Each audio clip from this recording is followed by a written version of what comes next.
Mesdames et messieurs, merci de vous joindre à nous dans cette nouvelle édition du journal sur Moto TV. En voici les titres.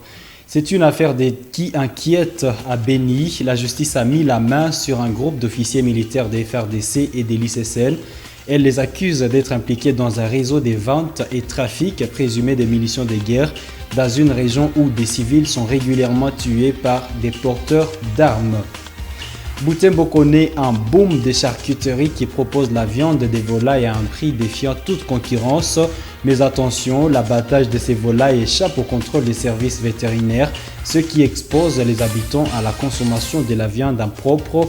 Vous suivrez la réaction du service de l'Agrippel dans cette édition du journal. Mesdames et messieurs, c'est tout pour le sommaire.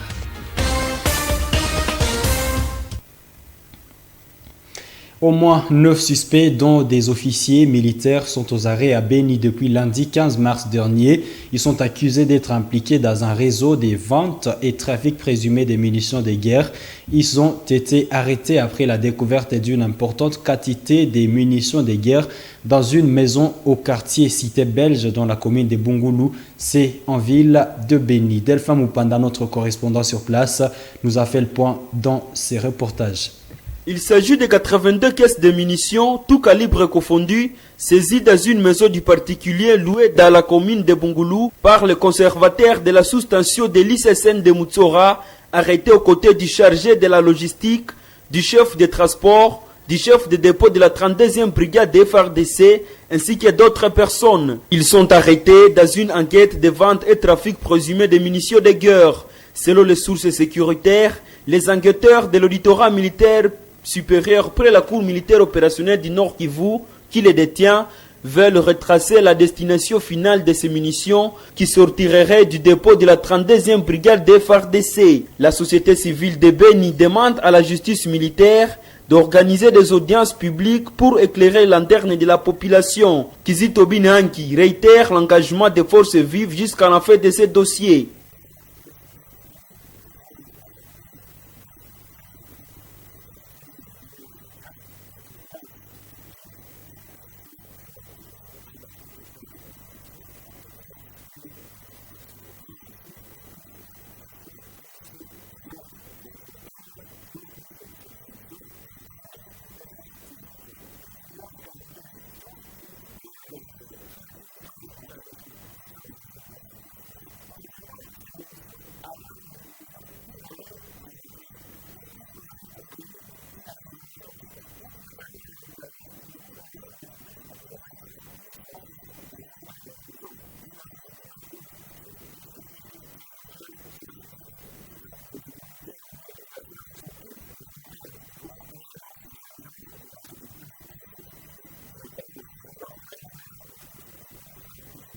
Le 25 novembre 2020, la Lucha a déposé une plainte à l'auditorat militaire contre certains officiers militaires qu'elle qualifiait d'affairistes dans la zone opérationnelle de Béni. Clovis Moutouvan, l'un des initiateurs de la plainte, soutient l'ouverture des audiences publiques. Nous voulons que tous ces officiers-là, que nous connaissons très bien, qui sont bien identifiés, et d'autres viennent d'allonger la liste, passe devant la barre, que chacun répond à ses actes. Parce que nous le disons tout le temps que la justice élève une nation. Nous croyons que cette fois-ci, la justice militaire sera très indépendante.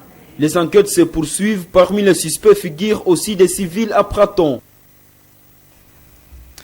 L'insécurité dans la partie nord du diocèse de Butembo-Béni a affecté négativement le fonctionnement de certaines structures sanitaires, notamment en zone de santé d'Oicha et Mutwanga.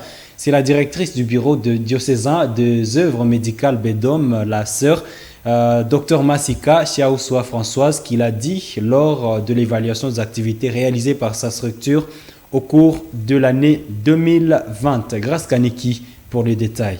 Lors de cette séance du conseil d'évaluation des activités du BEDOM, la sœur Dr Massika Chiaoussoua Françoise a fait savoir que la situation sécuritaire en territoire de Béni n'a pas permis au BEDOM d'atteindre certains de ses objectifs. La directrice du BEDOM indique que, suite à cette situation de sécurité grandissante, certaines structures sanitaires ont fermé leurs portes en zone de santé d'Oicha et Mutwanga. C'est les structures qui ne fonctionnent plus. Nous avons dans la zone de santé d'Oicha, les postes de santé Linzo à Eringeti. Nous avons La structure, le centre santé de référence de Mbao, qui fonctionne pour le moment partiellement, parce qu'il ne fonctionne pas dans les bâtiments construits pour ces faits. Et nous avons actuellement les structures de la zone de santé de Mutwanga, où nous avons le centre hospitalier Mukando à Mutwanga, les centres de santé de Kinembaore. Voilà les structures qui ne fonctionnent plus à cause de la sécurité. Les autres aussi fonctionnent partiellement, surtout dans la zone de santé d'Owicha, dans la zone de santé de Mutwanga, mais aussi un peu de sécurité à la zone de santé d'Alimbongo à Bunyateng. Le BEDOM appelle les autorités à restaurer la paix dans la région pour permettre au personnel soignant de s'occuper des malades. Aux autorités de l'État, nous ne cessons de demander de sécuriser les personnes et leurs biens, et surtout pour permettre aux agents de santé d'assurer des soins de qualité. Nous avons vraiment besoin de la sécurité, s'ils peuvent nous aider le plus tôt possible. Le bureau diocésain des œuvres médicales, BEDOM, réunit en son sein l'ensemble des structures sanitaires du diocèse catholique de Butembo-Beni. En ville de Butembo, les services urbains de l'agriculture, pêche et élevage agripel en sigle s'activent pour bien surveiller l'abattage des volailles, notamment celui des poules, sur toute l'étendue de la ville. Un abattoir des volailles est en cours de construction au niveau de l'abattoir public de Butembo. Cela va faciliter la surveillance de l'abattage des volailles pour éviter que la population ne consomme de la viande qui soit impropre à la consommation. Isabelle Wangaimuka nous en parle dans ses reportages. Depuis un temps, à Butembo, on assiste à une ruée des habitants vers la consommation de la viande de volaille. Une viande qui inonde plusieurs boucheries. Cette denrée alimente désormais des ménages ou fait bon menu dans plusieurs cérémonies de fêtes ou de deuil. Malheureusement, l'abattage de ces volailles échappe jusque-là au contrôle des services vétérinaires. Chacun de ces bouchers se débrouille pour mener son expertise, à en croire le témoignage du docteur vétérinaire Paluku Kitengera. Au juste cas où débutait, nous égorgeons 4 poulets par jour. Mais aujourd'hui, il y a des variations. On varie entre 20 et 50.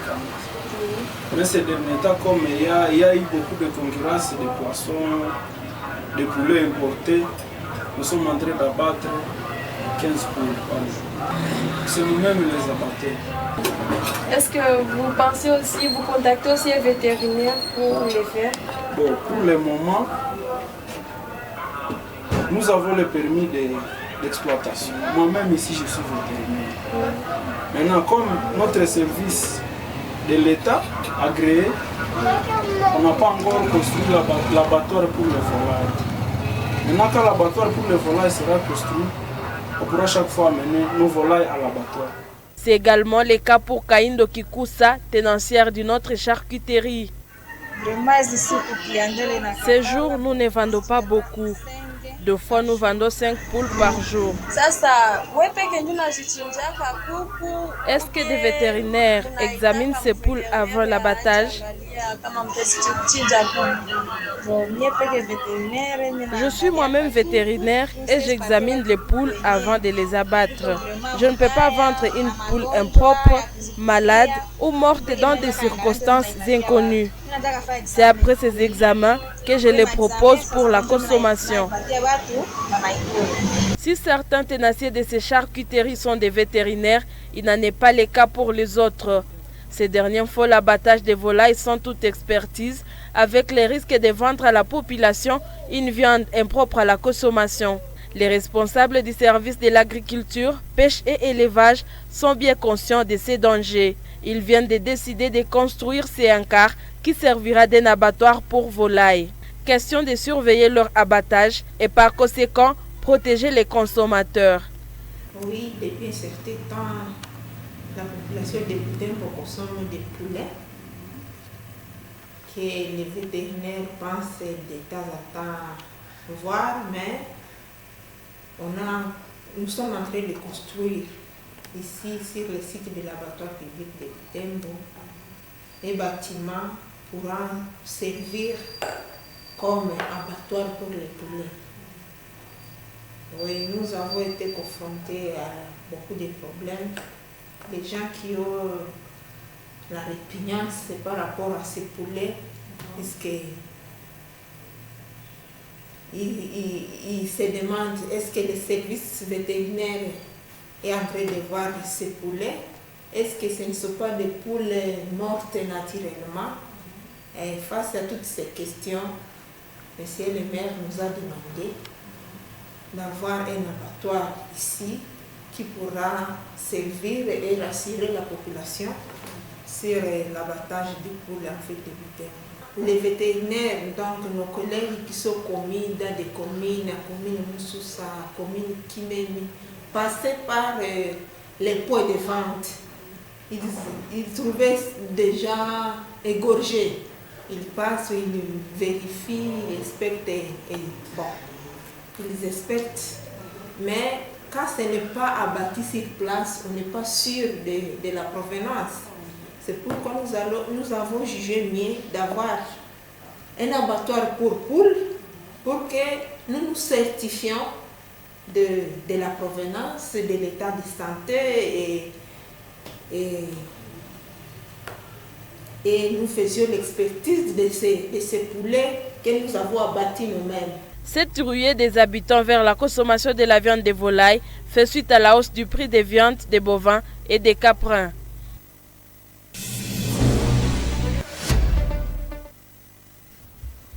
Poursuite de la Ligue des champions de la CAF ce mardi 16 mars 2021. Les deux clubs congolais engagés dans cette compétition étaient sur le pont ce jour. L'AS Vita Club qui recevait Al Ahly d'Égypte s'est fait humilier à domicile. Score de la partie 3-0 à faveur des Égyptiens. C'est à 15h qu'a vécu ces matchs des grands enjeux au stade de Martyrs. Dans ces matchs de la conquête de la deuxième place du groupe A, les Congolais ont été cueillis à froid dès les 20 premières minutes durant lesquelles ils ont encaissé 2 buts. Les rouges et blancs du pays des pharaons venaient ainsi déplier le match. Malgré les tentatives de reprendre les matchs, la messe était déjà dite pour les poulains des Flora Ibenge qui n'ont pas réussi à marquer le moindre but. À deuxième mi-temps, le coach de V-Club procède à des remplacements qui stabilisent le match avec une domination qui s'avère être stérile car V-Club ne s'empêche pas d'encaisser un troisième but, synonyme d'une véritable descente aux affaires. Avec cette énième défaite, l'AS Vita Club est désormais troisième de son groupe, derrière Al Ahly, son bourreau du jour. La tête du groupe continue à être occupée par Simba Club de la Tanzanie et Al Mareken du Soudan occupe la dernière place. Pour espérer à une qualification, les Dauphins Noirs de Kinshasa devront impérativement s'imposer lors des dernières manches ou réaliser une victoire et un nul. Ce même mardi 16 mars, le tout-puissant Mazembe de Lubumbashi a affronté Mamelodi Sundowns de l'Afrique du Sud. Les Corbeaux de Lubumbashi ont perdu cette manche par 0 but contre 1. Mais rien n'est totalement perdu pour les Congolais. Pour espérer une quelconque qualification, le tout-puissant Mazembe, troisième de son groupe, devra obligatoirement gagner les 2 matchs restants pour conquérir la deuxième place. Ils n'ont que 2 petits points sur les 12 possibles. Le tout-puissant Mazembe n'a encore remporté aucune victoire depuis le début de cette phase de poule. Mesdames, Messieurs, c'est donc cette page sportive qui nous conduit à la fin de cette édition journal. À vous toutes et à vous tous qui l'avez suivi, je dis merci au nom de toute l'équipe rédactionnelle de Moto TV. Au revoir et portez-vous bien.